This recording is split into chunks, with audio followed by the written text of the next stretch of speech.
On the afternoon of September 29th, 1988, a 10-year-old boy named Francisco was walking along the perimeter of a man-made lake in southern Brazil while poking the ground with his stick. Francisco was doing one of his favorite after-school activities, which was looking for bugs. And this lake, which was a part of the Billings Reservoir in the Brazilian state of Sao Paulo, was his favorite place to do that. And the reservoir was gigantic, but it was not shaped like a typical circular lake. Instead, it was more like a big river that kind of wound around and had all these skinny branches kind of jutting off the sides of it. And on this particular day, Francisco was walking along one of those skinny offshoots of this lake, where at certain points, if Francisco wanted to, he could literally swim to the other side of the lake in a matter of minutes. Now, Francisco knew he was not really supposed to be anywhere near this reservoir, because in recent years, gangs from the nearby cities would bring their murder victims out to this reservoir and bury them here. And so locals knew it was not a safe place and to stay clear. But Francisco, he didn't listen to any of that because he loved walking around this lake and looking for bugs. And so he thought, you know what? No one's harmed me yet, so what's the big deal? And so, as Francisco casually walked along, poking at the mud, looking for his bugs, he finally saw one. It was a huge water scorpion, almost 2 inches long, and so immediately Francisco, without taking his eyes off the bug, drops his backpack, grabs a clear container that he kept in the side pocket, he opened it up, he bent down, and he scooped up this water scorpion and capped it, and then he brought the container up and looked inside to kind of admire his new pet. And as he was staring at this container, he noticed something odd on the other side of the lake. He basically saw it through the plastic container, and so he lowered the container to get a better look at this strange thing on the other side of the water, and what he saw was this big group of vultures, all kind of standing in a circle right on the water's edge. And immediately, Francisco was way more interested in these vultures than in his bug, because vultures meant there had to be a dead thing nearby, because vultures are scavengers. And so whatever they were circled around was probably a dead animal. But Francisco, he looked around and realized there was no way to get to the other side of the water to see whatever this dead thing was unless he swam. And he knew if he went back home with soaking wet clothes,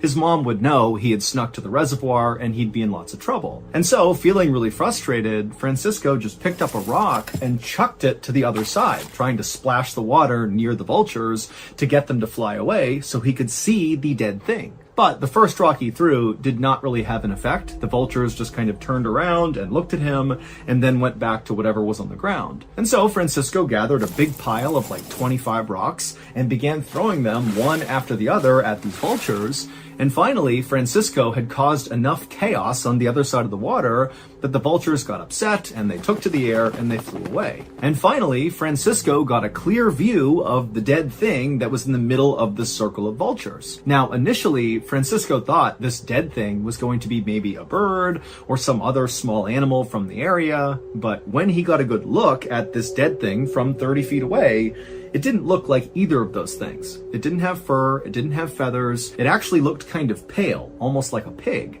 But Francisco's thinking to himself, why would a pig be all the way out here? And then it slowly dawned on Francisco that what he was looking at was actually a dead person. Suddenly terrified, Francisco scooped up his things, turned around, and ran to the nearest village where he began screaming for help.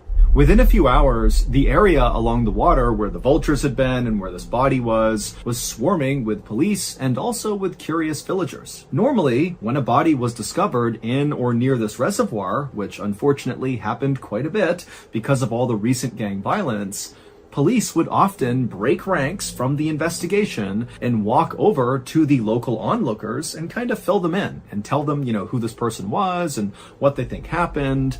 But this time, it was totally different. The police were totally secretive, and it was really obvious. The police immediately roped off the entire area with crime scene tape, and then the police officers stood in a circle, shoulder to shoulder, blocking the view of the villagers so they couldn't see the body. And then when villagers actually walked up to police and said, hey, can you tell us what's going on? The police would say they couldn't talk about it, and then they would tell the villagers to back up and stay away. Locals would stick around for a while, being treated this way the entire time by police, and then finally when the sun started to go down and it was clear the police were very committed to hiding what was going on, whoever was still there finally just left, figuring when they got home they could just turn on the news and see what had happened with this dead person. But when they got home and turned on their TV, there was not one news story about this body.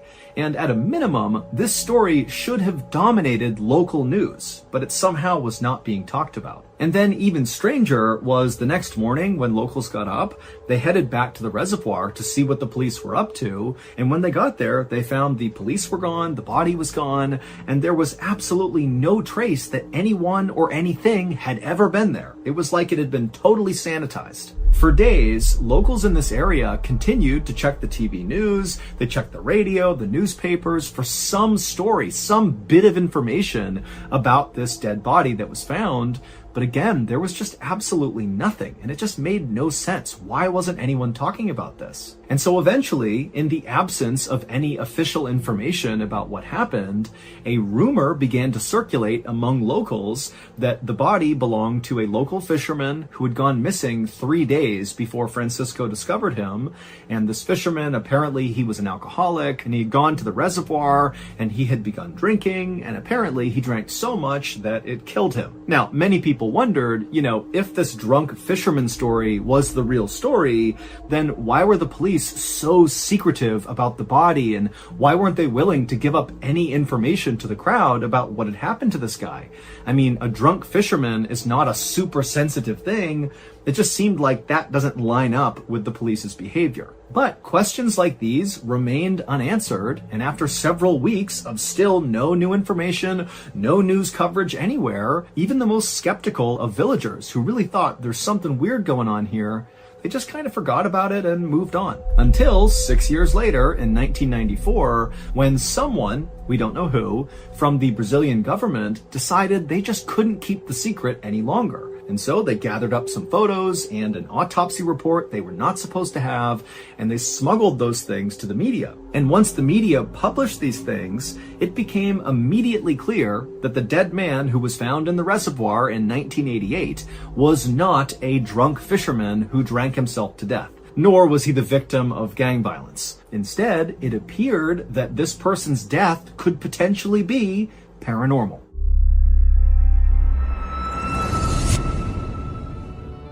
If you're a fan of the strange, dark, and mysterious delivered in story format, then you gotta listen to the brand new Ballen Studios podcast called Bedtime Stories. For the uninitiated, Bedtime Stories has been a long-standing, incredible YouTube channel that puts out just some of the best dark, scary storytelling on the internet, and now they're making this brand new podcast in collaboration with our studio. So if you want some more incredible storytelling to add to your weekly roster of content, go to any podcast platform anywhere and search for Ballen Studios and click on Bedtime Stories. They put out new episodes every single Wednesday. Here's a clip from this week's episode called Without a Trace. The northwestern state of Alaska remains one of America's most unsettled and unexplored regions. It is a place of wonder and mystery, but also of great danger, with roughly 2,500 people going missing there every year. And one settlement, situated far to the west of the state, remains the setting for some of the most bizarre of these disappearances. Bedtime Stories.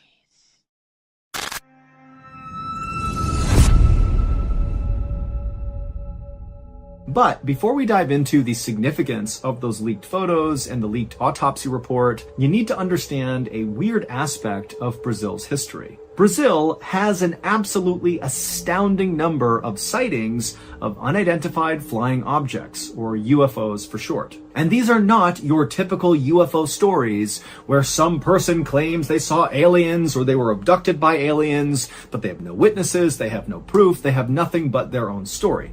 No, in Brazil, the bulk of their UFO sightings are reported by their military. Because Brazil actually has a government program to monitor UFO sightings because it happens so much in their country. In fact, the Brazilian government was directly involved in one of the most famous UFO sightings of all time.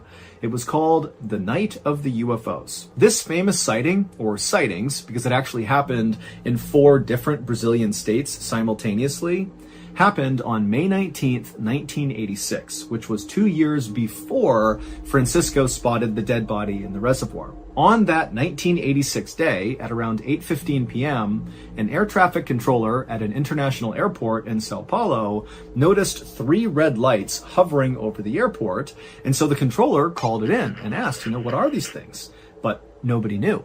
And at the exact same time, all across Brazil, dozens and dozens of other people who have no idea what's happening at this international airport began reporting that they too were seeing strange lights in the sky. And many of these reports of these lights were coming from military personnel and government officials. And so this was like a really big deal that all across Brazil, everybody's seeing lights in the sky. And so the government, in response to this, scrambled their fighter jets and sent the jets up to try to intercept one of these sets of lights, just to see who or what they were and potentially shoot them down if they had to. But when these jets got anywhere close to these unidentified flying objects, these lights in the sky, these UFOs would move away instantly. One UFO was observed suddenly disappearing and then reappearing 20 miles away in just 5 seconds, which meant that UFO had to travel at least 5 times the speed of sound to cover that distance in such a short amount of time. For reference, humans are not capable of going that fast. We cannot do that. Eventually, the night of the UFOs ended when all these UFOs, these lights in the sky, just kind of suddenly vanished. And then a couple of days later, the Brazilian government held this big press conference about the event, and they would say, we have no idea what those lights were or where they came from. We have no clue. However, whoever or whatever was controlling these UFOs showed obvious signs of intelligence. Now, as mind-blowing as that would be to hear that potentially intelligent creatures are flying around your airspace, remember, this is Brazil, where UFO sightings were kind of the norm, and so people were definitely shocked by this. This was a terrifying thing, but they just kind of accepted what they were told and assumed, the government will handle this, and people moved on with their lives. That is, until several years later, in 1994, when those photos and the autopsy report of the dead person in the reservoir were leaked, and then suddenly the people of Brazil, they're seeing this stuff and they're realizing, wait a minute, the night of the UFOs may not have been an isolated instance. Those UFOs may never have left. Here is what the public learned from the leaked photos and the leaked autopsy report. Back in 1988, when little Francisco spotted the dead body from the other side of the water, he correctly identified that it was a man's body. But Francisco had been wrong when he told authorities that it didn't look like this guy had any visible injuries on him. And the guy was naked, and so Francisco felt pretty confident that he would have seen something if the guy was wounded. But when the police arrived and they saw the body up close, they immediately saw he had several very serious and very strange physical injuries. He had these 4 perfectly circular 1 to 1.5 inch diameter holes drilled into his body. There were 2 right above his chest, basically sitting above his armpit. There was one that was right over his belly button, so his belly button was gone. It was just a hole where it had been. And there was also one in his crotch. And these holes were not crudely done. These were done with surgical precision, almost like whoever had done it was using high-end medical tools to make these cuts. Now, at first glance, the authorities had no idea why these holes were on this guy's body. But when the autopsy was done, they discovered this man was missing the majority of his internal organs, and after doing some investigating, they discovered that all of his organs had literally been vacuumed out of him through these holes on his body. Those holes were basically just ports to pull things out of him. Also, most of the man's blood had been suctioned out of those holes as well. But that wasn't all. The man also had one of his ears removed, one of his eyes was removed, and the lower part of his face was also removed. And again, all of these cuts looked like they had been made with absolute surgical precision. But perhaps the most brutal aspect of all the things that came to light when these documents were leaked was something that, unless you looked really closely at the autopsy report, you wouldn't necessarily notice. And it had to do with this man's vagus nerve. Your vagus nerve is something that controls part of your nervous system that's responsible for automatic functions like heart rate and digestion. And so when your body is suddenly in great distress, like suddenly you're fighting for your life or something, your vagus nerve can basically shut off those automatic functions like digestion in order to ensure all your energy is going towards fighting for your life. But in this dead man's case, his autopsy revealed that his vagus nerve had gone absolutely wild right at the moment of his death. It's complicated, but this suggests that this man was very likely alive when his face was being surgically cut off, and those holes were being drilled into his body, and his organs were being vacuumed out. And then at some point, the excruciating pain that came from these horrible things happening to him got so bad, his vagus nerve basically turned off his heart. So it was not these horrible physical injuries that killed him. He literally died from the pain of these physical injuries. In short, his body basically killed itself to avoid feeling the pain it was feeling. So I'm sure you're wondering, how does the dead man in the reservoir and these leaked photos and the autopsy report, how does all of that connect with the night of the UFOs, which happened 2 years before the man in the reservoir was even found? Well, following the night of the UFOs in 1986, farmers in Brazil who lived in the areas where these famous sightings took place began reporting that their cattle were dying kind of inexplicably. And this began happening with enough frequency in all of these areas where the UFO sightings had taken place that a theory began to develop in Brazil that maybe the UFOs that were here during the night of the UFOs have something to do with all these cows turning up dead. And as that theory began to take hold all across Brazil that, UFOs are killing our cattle, another theory began to come out of that one, which was, well, if the UFOs are coming in here and killing cattle, what's stopping them from killing people? And then in 1988, so 2 years after the night of the UFOs, and right in the middle of all these farmers all across Brazil saying their cows were dying for no reason, the dead man in the reservoir was discovered. And as soon as the government saw the physical condition this guy was in, with the weird holes drilled in his body and his organs missing and his face pulled off, that, plus the fact that he was located in this reservoir, which by the way was in a night of the UFO sighting area, the government decided they would have to hide the story.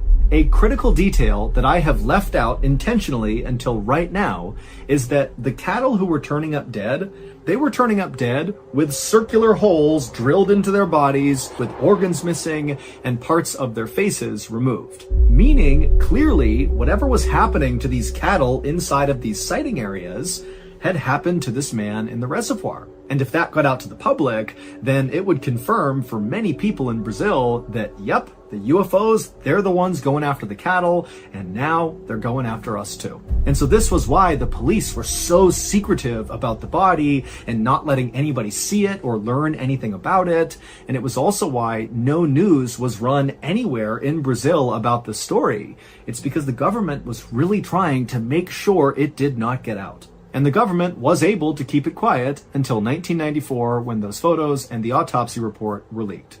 But like all things having to do with UFOs or aliens or paranormal stuff, it's like despite the evidence, those things very quickly are pushed into the kind of conspiracy theory bucket and they stay there. People do not want to touch that category. So, even though Brazil remains an absolute hotbed for UFO sightings, Wikipedia even has a page dedicated just to tracking Brazilian UFO sightings, despite all that, no one really cares. But if you care, there is an unbelievable amount of information online about what's going on in Brazil, and if nothing else, it is just a fascinating rabbit hole to fall into. On March 4th, 1946, nearly every resident of a rural Brazilian town called Araçariguama packed up a few days' worth of food and drink and headed south to the nearest big city to celebrate the Festival of Carnaval. This festival is an opportunity for folks to cut loose and eat good food right before most of them go into a religious fasting period. One resident who opted not to join the fun at this festival was a 44-year-old man named Joao Prestige Filho. Joao was a farmer, he had 5 kids, he was a very quiet guy, and he did not enjoy things like the festival for Carnival. The crowds and the noise made him anxious, and he really hated dancing, which there was a lot of at these festivals. Instead, Joao would rather spend his spare time out in nature. And so, when Joao's friends and family and everybody else disappeared to head off to this festival, Joao did just that.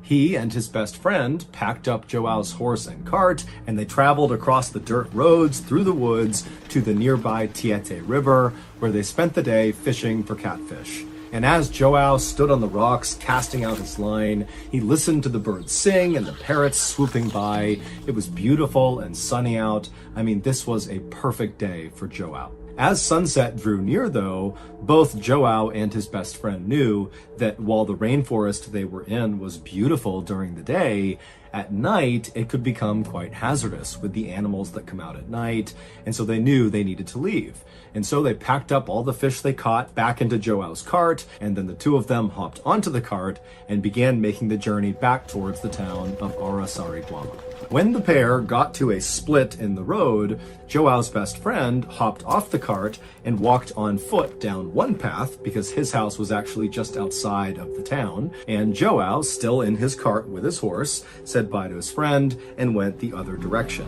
Now, by this point, the sun had completely set, and so it was totally dark out as Joao is going down this dirt road in the final stretch towards his town. At this time, in 1946, Araçariguama was a beautiful place, but by no means a modern place. They had no running water, no electricity, there was no sewage, no paved roads, no access to main roads, and nobody had a telephone. It was basically like this little patch of civilization with about 100 people living there. There was a church in the middle of the town and a couple of small huts that kind of sat around it. And Joao and his family lived in one of those huts. Joao usually loved walking along or traveling along this particular stretch of dirt road, especially at night, like he was doing right now. He really enjoyed looking up at the stars and listening to the animals off in the forest that he couldn't see. But this night, Joao just had a bad feeling as he was making this final approach towards his town. Now remember, there's almost no one in the town. They're all at this festival, so it's kind of like a ghost town in the middle of a forest. But Joao, as he's going down this dirt road and he can see the church up ahead, he's a couple 100 feet away, he began getting this very unnerving sense that he was being watched. And so Joao, as he's in his cart, began looking into the trees and all around him, wondering if maybe an animal or a person was nearby, but there was no one. Finally, Joao actually reached the church and he could see his little house, and he could also see that his wife, who was at the festival, had opened up one of the windows just slightly so he could open it up the rest of the way and crawl into the house when he was back from fishing, because she had locked the doors when she left. And so by this point, Joao was trying to be very calm and collected despite the stress of feeling like he's being watched. But when he saw that window and he saw how close he was to his house, he basically just had the horse sprint the rest of the way to his home. He just wanted to get off the streets. And so finally, Joao, he reaches his house, he crawls in through the window, he shuts it behind him, and immediately Joao expected to feel totally relieved that he was now behind locked and closed doors and windows. He was safe.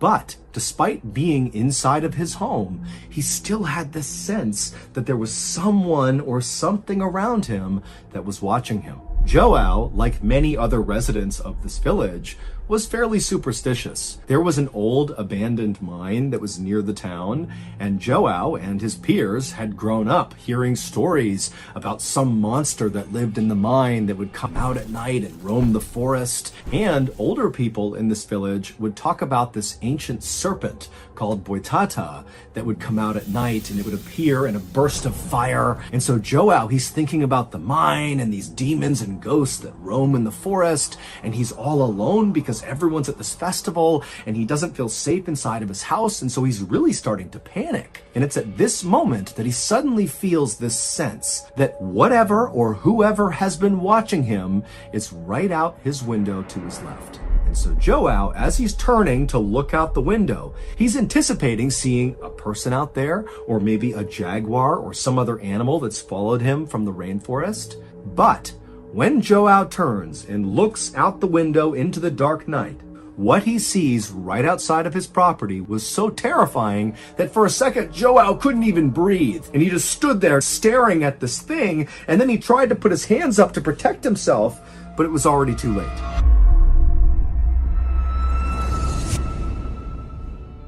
If you've made it this far into today's story, then I think it's safe to assume that you enjoy my style of storytelling, which boils down to true, strange, dark, and mysterious tales with a big plot twist or reveal at the end. And if I'm right in thinking that, then I have a surprise for you. In addition to the hundreds of stories you can listen to right here on this YouTube channel, you can also find over 100 other stories on our podcast, many of which are not on YouTube. They are exclusive to the podcast. The podcast is called the MrBallen Podcast, and on Mondays we put out those brand new exclusive podcast stories, and on Thursdays we put out the remastered audio of our best YouTube videos. Go listen to all 100 plus MrBallen podcast episodes available exclusively on Amazon Music with your Prime membership. If you're not a Prime member, you can still listen to the MrBallen Podcast by subscribing to Amazon Music Unlimited in the Amazon Music app. Download the app today. Okay, back to the story.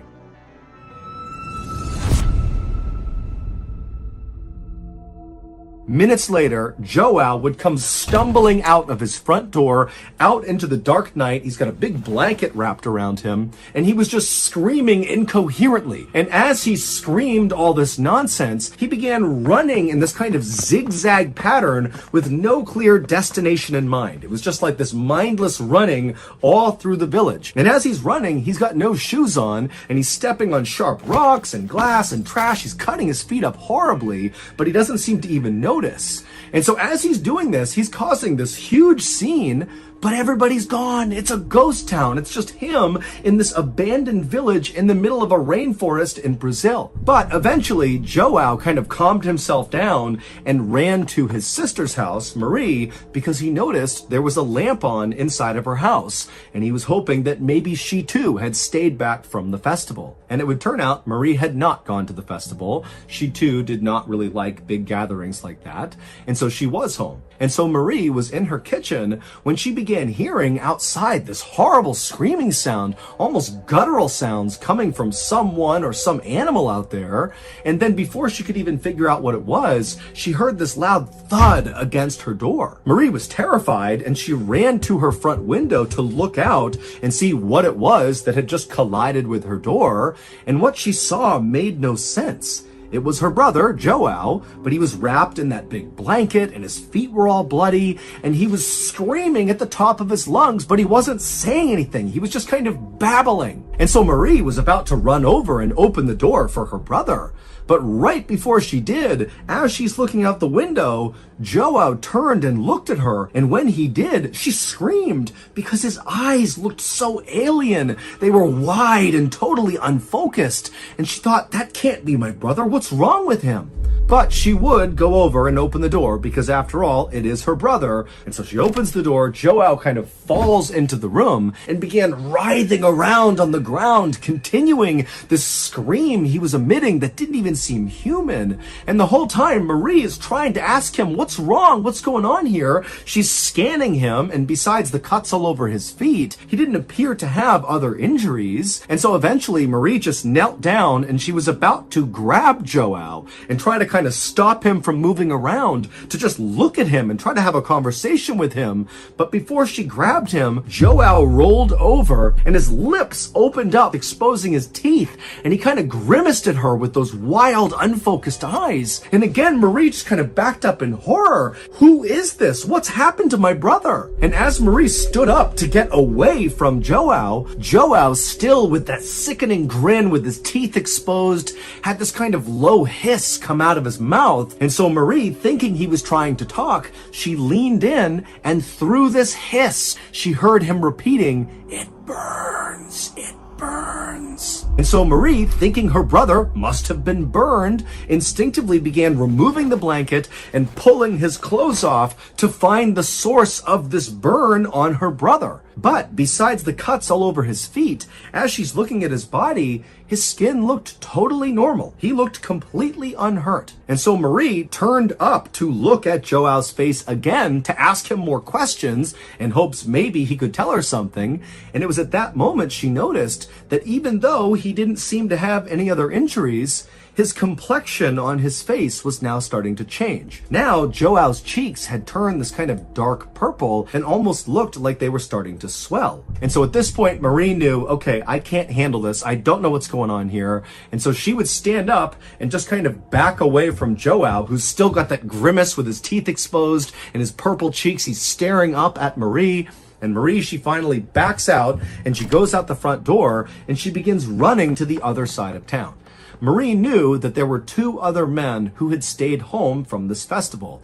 It was the town sheriff and the town doctor, whose name was Arasi Gumiji. And those two men lived close together on the other side of town. And when Marie arrived in front of their homes and began pounding on their doors and yelling for help, the two men quickly came outside, at which point Marie tried to explain what was happening to her brother, but she didn't really have the words, and so she just said, "He needs your help." And so the two men just went with Marie, and they ran back across town to Marie's house, where Joao was still on the ground, writhing in pain when they went inside. Marie had only been gone for a couple of minutes, but by now it wasn't just Joao's cheeks that had turned that purplish color.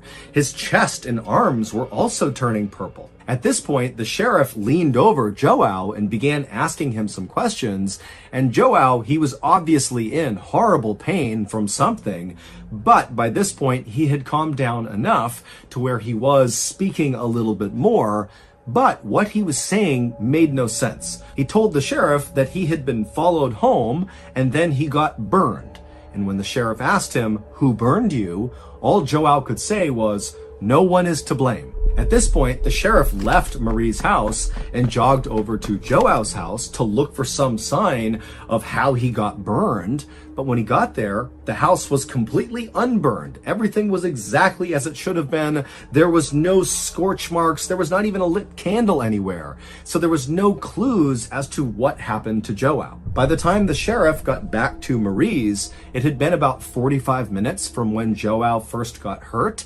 And now, whatever was happening to his body that was turning him purple appeared to be getting much worse. Joao's skin all over his face and his chest and his arms was now not only a very dark purple, but his skin was starting to blister and pop. In fact, there was one area on his arm that had bubbled up so much that when it burst, you could actually see the bone in his arm. It was almost like Joao had been boiled in water, like the way you would boil meat on a bone until the meat was tender enough that it fell off the bone. It was like that was happening to Joao. And so as Joao's flesh just sort of began cooking off of him, the town doctor, Arasi, said, "We have to get him to a hospital right now." But because the roads were not paved and it was dangerous traveling at night, they knew they couldn't get him to the big city hospital.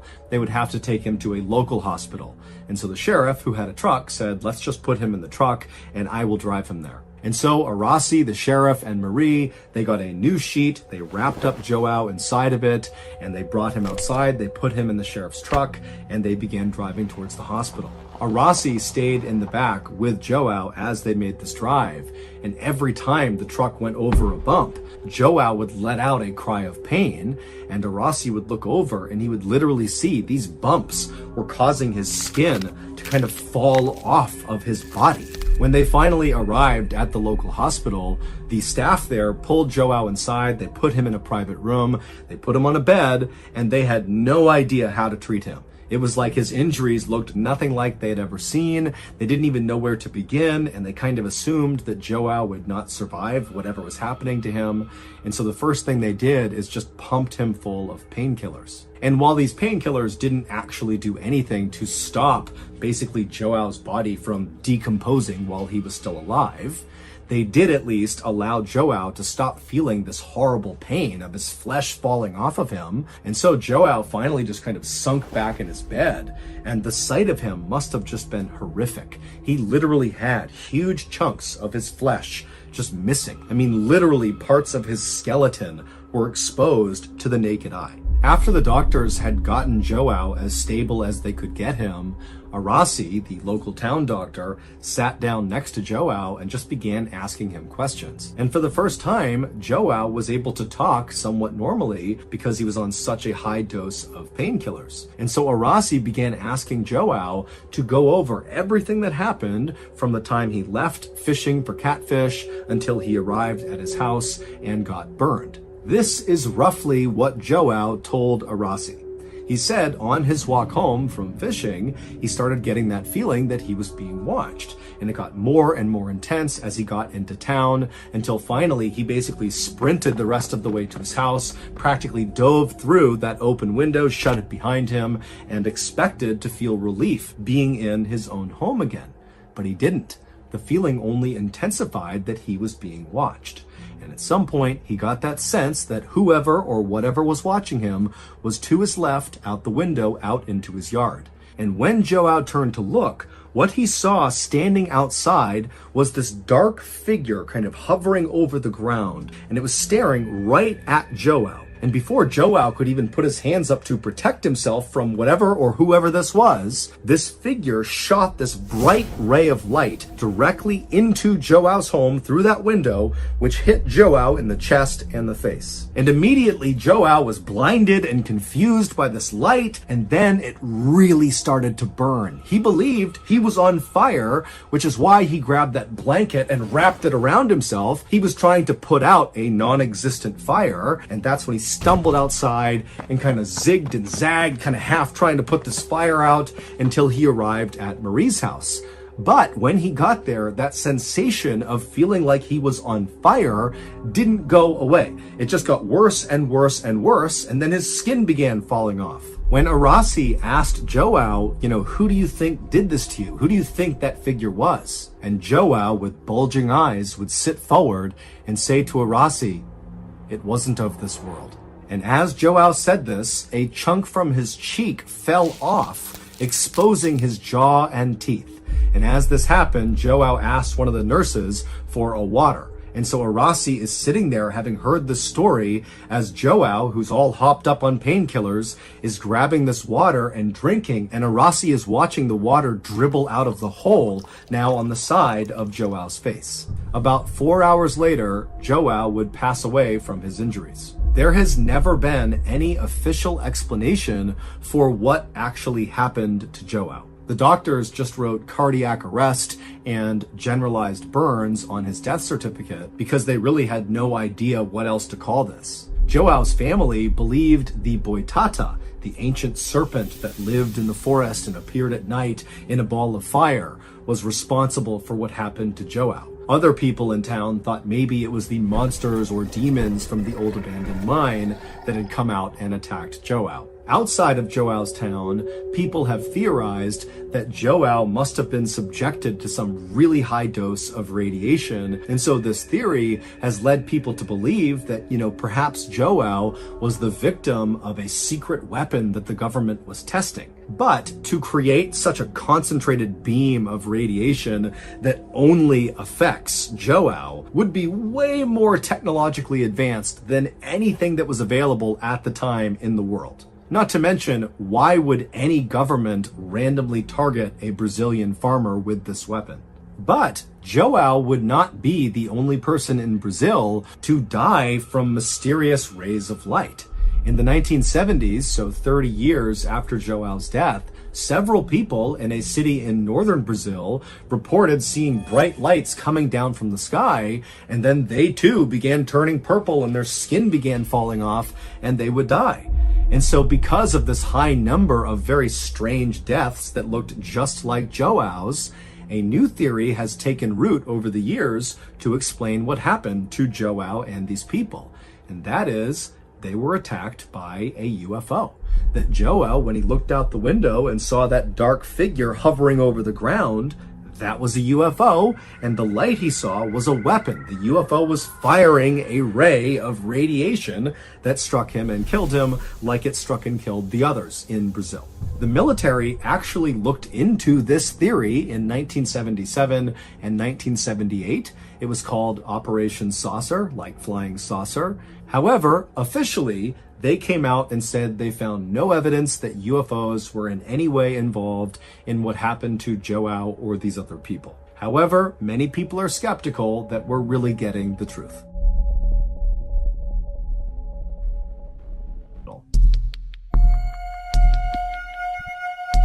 Amongst all these special operations units in the entire world, there are a handful of units that are better than everybody else. And one of them is the United States Navy SEALs. Now, I'm a little bit biased because I was a Navy SEAL from 2012 to 2017, but just objectively speaking, the amount of money that the United States Navy invests into creating one Navy SEAL is approximately $1 million. Now think about that from a military standpoint. The military is like the ultimate bureaucracy, where it's all about kind of mass producing solutions. But with the Navy SEAL teams, it's kind of like the opposite, where this big bureaucracy is spending all this money and time to identify individuals that on their own merits are going to be the solution. And in order to be identified as one of those individuals, you need to go through arguably one of the most difficult military selection programs in the entire world. And if you make it to the very end of the 1.5 to 2 year long process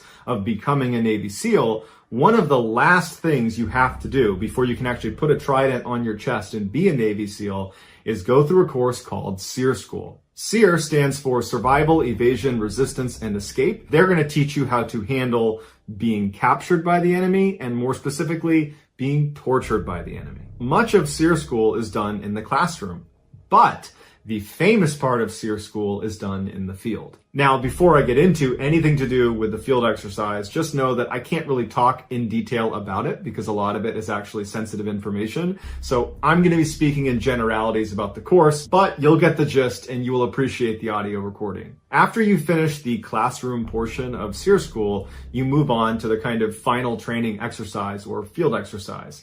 And that's where they simulate you being behind enemy lines and getting captured, and you need to basically show your instructors that you don't just crumble, that you actually can handle the stress and the pressure and the mistreatment. There are segments of the field training exercise where you are put into very stressful positions, you're sensory deprived, and you have to listen to a particular audio recording. It is the Boots poem by Rudyard Kipling, and anybody that's been through Navy SERE School knows exactly what that poem sounds like, because you listen to it over and over and over and over and over. It is maddening. I mean, maddening. I put it on for this video and listened to it. I had to turn it off. It's seriously awful. And so just imagine listening to this for like, I don't want to give any times away, but it's an extremely long amount of time that you're just listening to this in this tight little space and you're all cramped up.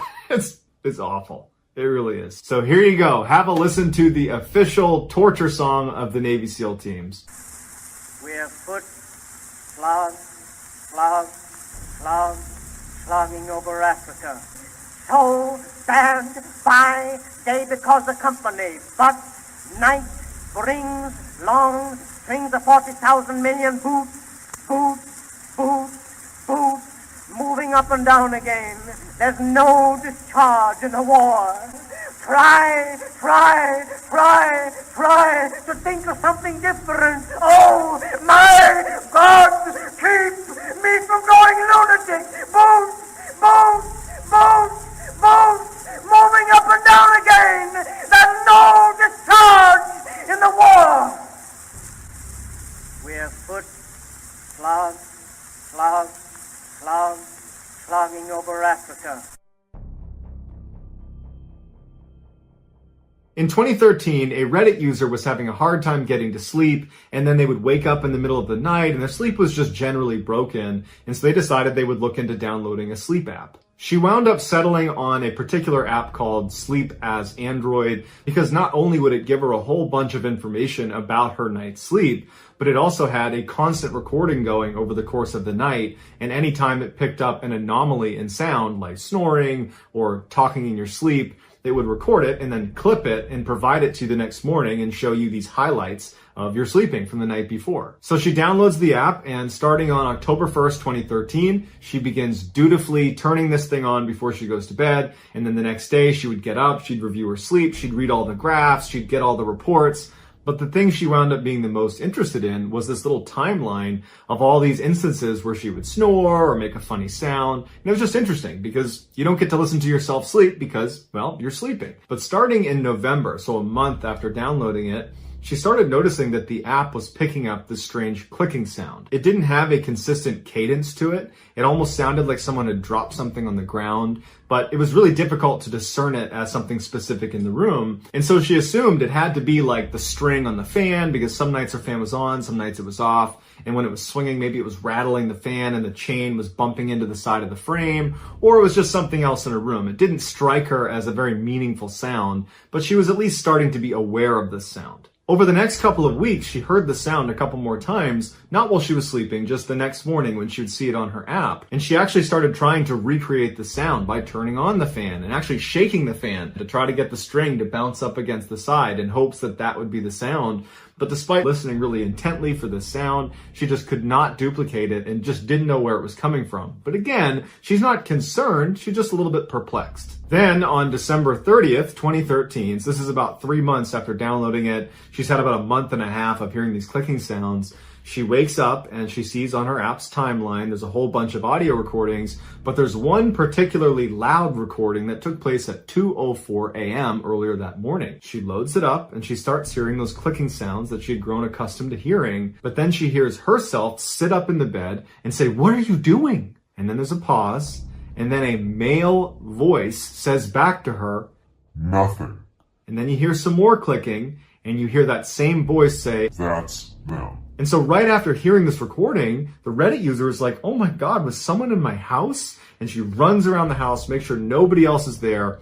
All the doors are locked, all the windows are locked. There's no sign that anybody was in the house. Nothing's missing, at least nothing she can tell. The Reddit user's friend suggested, why don't you post it to Reddit and see if anybody can give you some insight into what this was. Out of the thousands of comments on there that were all over the map for what this could be, there was a speech expert that actually got in touch with the Reddit user and went through the audio with her and then had her send recordings to him as well as her son to try to see if it would be possible for her to make the voice. And the speech expert determined that it would be impossible for her or her son to have made the voice in the room, meaning someone else was in the room with her in the middle of the night. After this particular night, she never picked up another voice in her room with her, but she did continue to hear that clicking sound that she began to associate with whoever this person was that was in the room with her.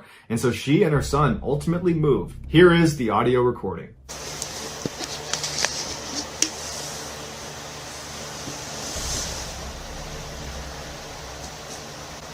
What are you doing? Okay.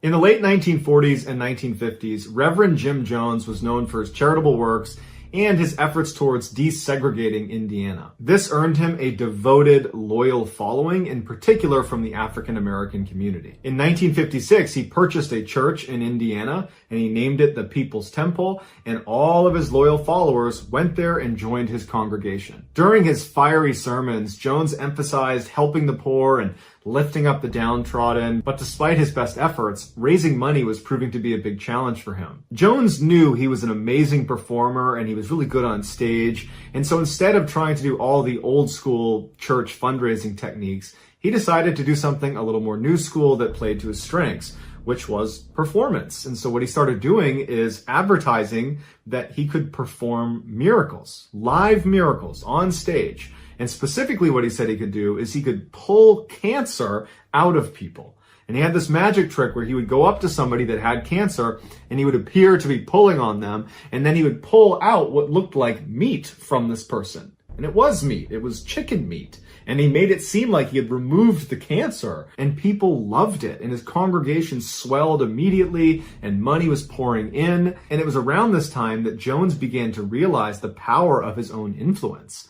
He could make his followers believe anything he wanted. This power trip, though, over time would cause Jones to lose his grip on reality. And so when he began espousing fairly radical views, he didn't have anybody that was going to stand up and say, I don't know if you're right about that.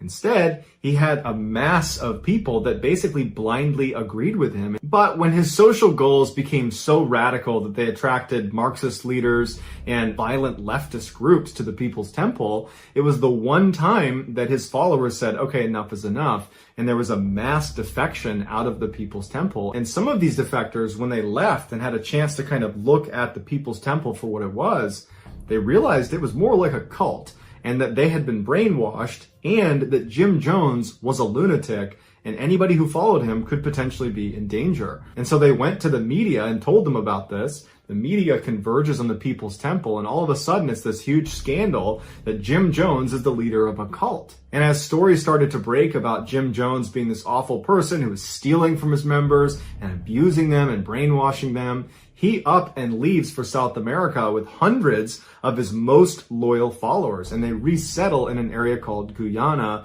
that would eventually be called Jonestown. Life on the Jonestown compound was very grim. Not only did they have 10-hour workdays every day of the week, but food and water were extremely limited because they were so cut off from modern society that the only way they could get any sort of resources was through haggling over a shortwave radio that usually didn't even work. So they're totally cut off. They have very few supplies.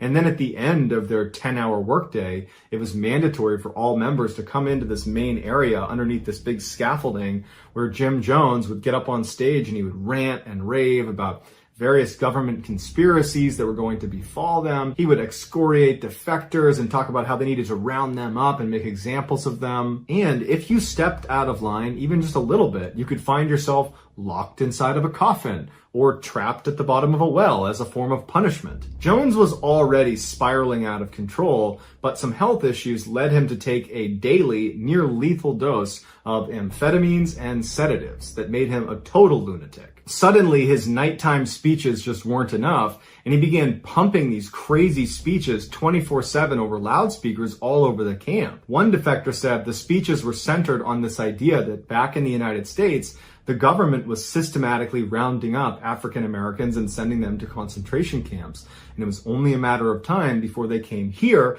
and took any of the African Americans here into captivity. And since the majority of the People's Temple were of African American descent, this was terrifying. U.S. Congressman Leo Ryan had been keeping close tabs on the People's Temple ever since the news broke about Jim Jones kind of being a hack and a maniac. And when they went to South America, he just felt like no one's really checking in on them, and I'm concerned for the well-being of the people that are there. And so on November 18th, 1978, Ryan, along with 18 other people, flew to Guyana to talk to Jim Jones and to make sure that everything was okay. When he arrived, he was expecting it to be kind of in disrepair and be this chaotic scene, but it wasn't. The camp was maintained, people were well-dressed, polite. It seemed like a happy and healthy community with a few hundred people there. And he actually went to Jim Jones and says, you know, it looks like you got a good thing going here. But Jones, in his totally delusional state, believed Ryan was being sent by the U.S. government to round up the members and to ship them into concentration camps. And so as soon as the congressman left the camp and was headed back to the airport, Jones sent a security team after them, and they shot and killed Leo Ryan along with 4 others. While that massacre is going on, Jones goes over to the middle of the camp where he normally gives his nighttime speeches, and he calls all 900 plus members to the middle of camp to listen to him. He turns on a recording device, he picks up his microphone, and he delivers a speech that would come to be known as the death tape. His famous first line of this speech is, "I've tried my best to give you a good life." And you can hear the crowd erupt with cheers as he says this, and what listeners of this tape can't see is what's being unveiled at the same time. Right next to Jim Jones is this silver cauldron of this sickly purple liquid, and next to it are about 900 cups. The next day, authorities are outside the gate of Jonestown, and they're getting ready to head into Jonestown to confront Jim Jones about his connection to the murder of Congressman Ryan and the 4 others. And they're loading their guns. They're getting ready for what's bound to be massive resistance from this crazy cult leader and his followers. And as they're making their way down the road and the camp comes into view, they notice that it's eerily quiet and they don't see anybody moving around. And as they're walking through some of the high grass, someone trips and falls, and they think they've stepped on a log. But when they stand up and look down, they notice that it's a dead person, and they scream out.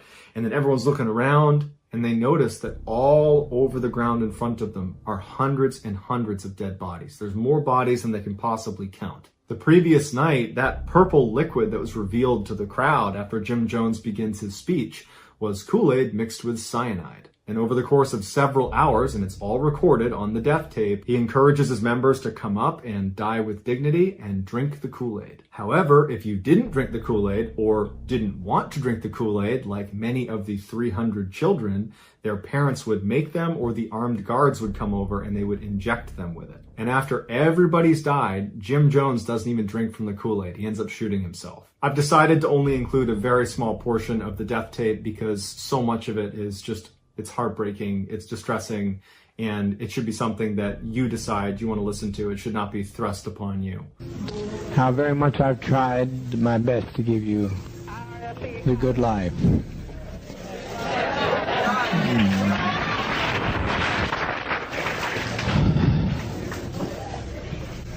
It was said by the greatest of prophets from time immemorial, no man takes my life from me, I lay my life down.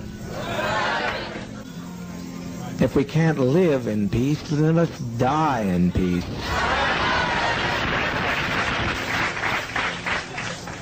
We've been so betrayed. We have been so terribly betrayed. Take the portion like they used to take in ancient Greece and step over quietly, because we are not committing suicide. It's a revolutionary act. We can't go back. They won't leave us alone. They're now going back to tell more lies, which means more congressmen, and there's no way we can survive.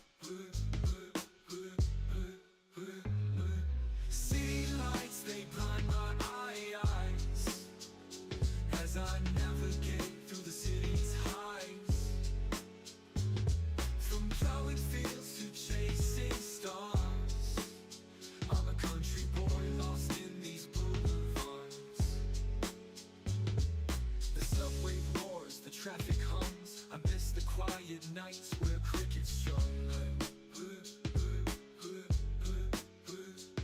skyscrapers touch the heavens above. I'm a country boy lost in these boulevards. The subway roars, the traffic hums. I miss the quiet nights where crickets sung. Skyscrapers touch the heavens above. Yet my heart yearns for the simplicity I once loved.